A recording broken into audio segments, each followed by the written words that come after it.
The old Jeep rumbled down the dusty road, its headlights cutting through the oppressive darkness.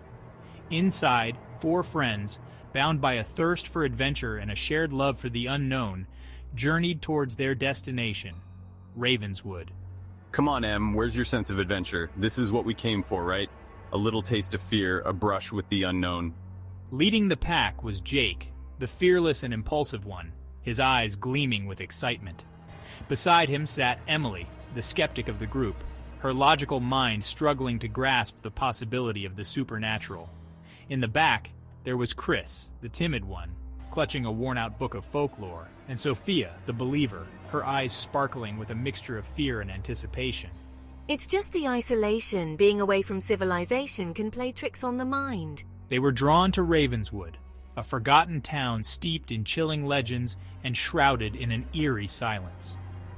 A place where, as stories claimed, the veil between the living and the dead was thin, a playground for restless spirits seeking retribution.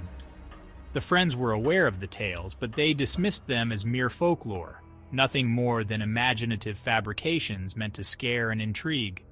Their skepticism, however, was about to be tested.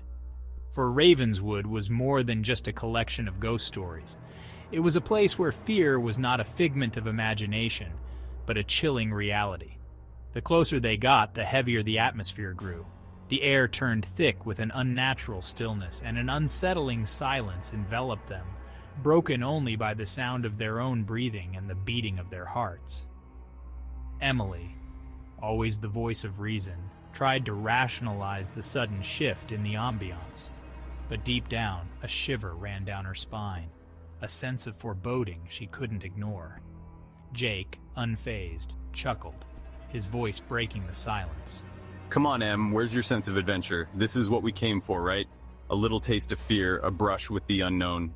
He stepped on the gas, propelling them further into the darkness that awaited them.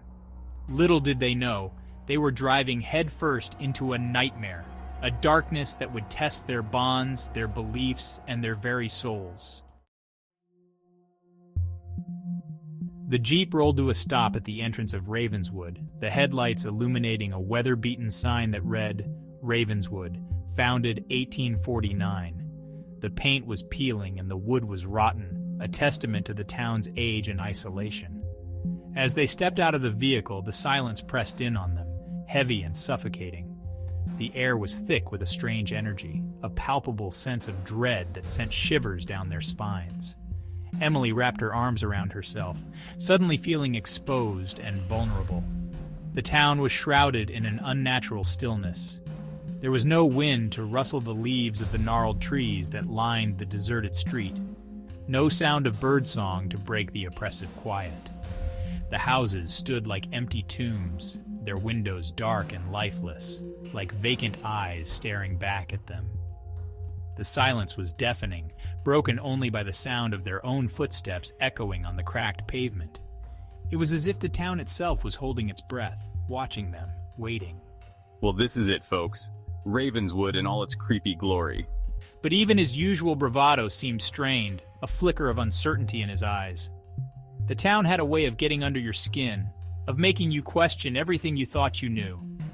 It was a place where shadows danced in the moonlight, where whispers seemed to emanate from the very walls themselves. As they ventured deeper into the town, the feeling of unease intensified.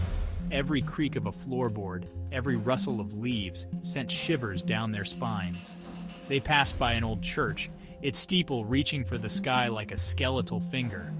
The wood was rotten, and the stained glass windows were shattered, leaving gaping holes that seemed to watch them with a malevolent gaze.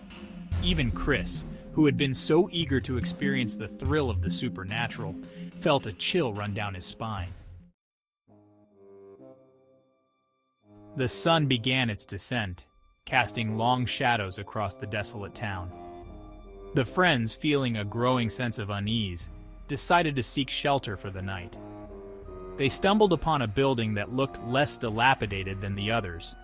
An old library, its once grand facade now crumbling with age.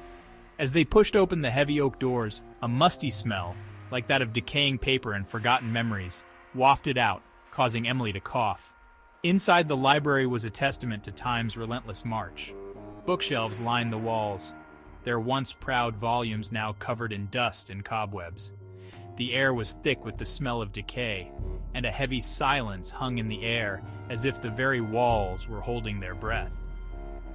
As they moved deeper into the library, they noticed something strange etched onto the walls. Symbols and writings, faded with time, but still visible in the dim light filtering through the grimy windows. The symbols were unlike anything they had ever seen before. A strange combination of ancient runes and cryptic diagrams. They seemed to writhe on the walls as if imbued with a life of their own. These symbols, they're ancient, powerful. A shiver ran down her spine, a mixture of fear and excitement. They're probably just some local folklore. She tried to sound rational, but even she couldn't shake the feeling that there was something inherently unsettling about the symbols.